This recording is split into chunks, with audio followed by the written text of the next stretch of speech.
Hey, you guys. All right, so today we're going to start an author study, which I'm so excited. So we did a really short one with Ezra Jack Keats. Now we're going to do a really long one with an author named Jan Brett. And I bet a lot of you guys know Jan Brett already. The book we're going to read first, that's going to be the book we keep comparing all the other books to, is The Mitten. Do you guys know The Mitten? I bet you do.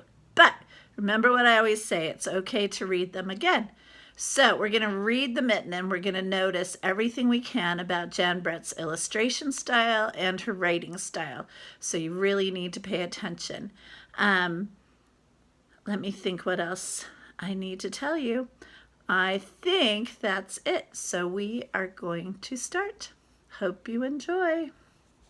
So on this page, the story hasn't started in words yet, but it has in pictures. So one of the things I want you to notice is that Jan Brett always has a frame around her, her illustrations in the book. So you always have to look really carefully on the sides of the frames to see what's going on. Once there was a boy named Nicky who wanted his new mittens made from wool as white as snow.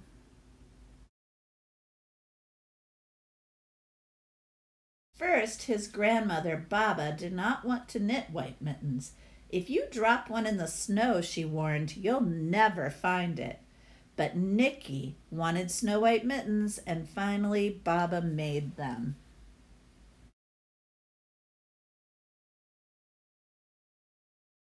After she finished, she said, when you come home, first I will look to see if you are safe and sound, but then I will look to see if you still have your snow white mittens.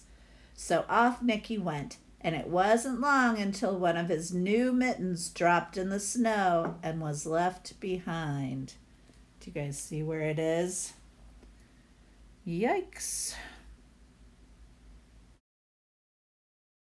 A mole, tired from tunneling along, discovered the mitten and burrowed inside. It was cozy and warm and just the right size, so he decided to stay.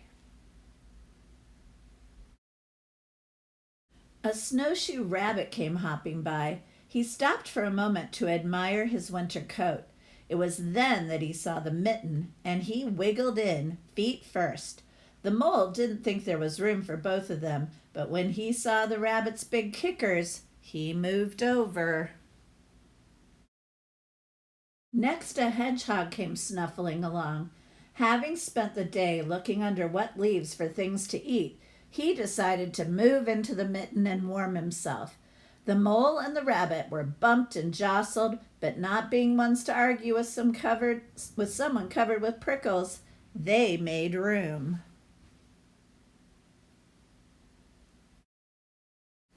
As soon as the hedgehog disappeared into the mitten, a big owl, attracted by the commotion, swooped down. When he decided to move in also, the mole, the rabbit, and the hedgehog grumbled. But when they saw the owl's glinty talons, they quickly let him in. Up through the snow appeared a badger. He eyed the mitten and began to climb in. The mole, the rabbit, the hedgehog, and the owl were not pleased. There was no room left, and when they saw his diggers, they gave him the thumb.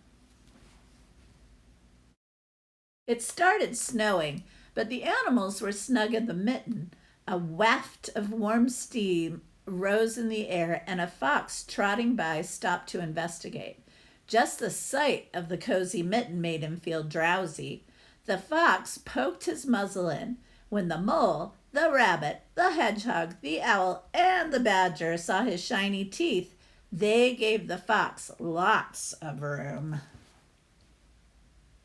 Look, you guys, you see how there's a nose poking out at the end and all the prickles poking out at the top? It's getting crowded in there.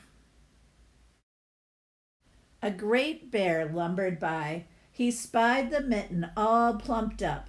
Not being one to be left out in the cold, he began to nose his way in. The animals were packed in as tightly as could be. But what animal would argue with a bear? The mitten swelled and stretched. It was pulled and to many times its size, but Baba's good knitting held fast. Along came a meadow mouse, no bigger than an acorn. She wriggled into the one space left and made herself comfortable on top of the great bear's nose. You guys look at his face, it's hilarious.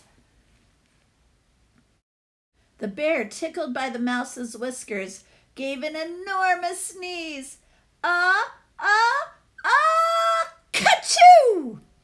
The force of the sneeze shot the mitten up into the sky and scattered the animals in all directions. This is definitely my favorite page.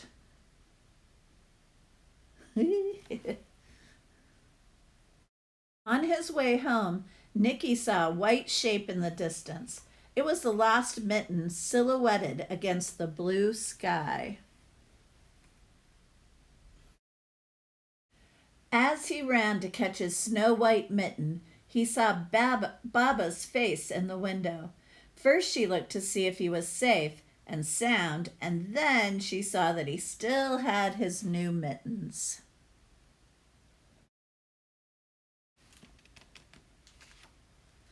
And that is the end of the story. Hope you liked it.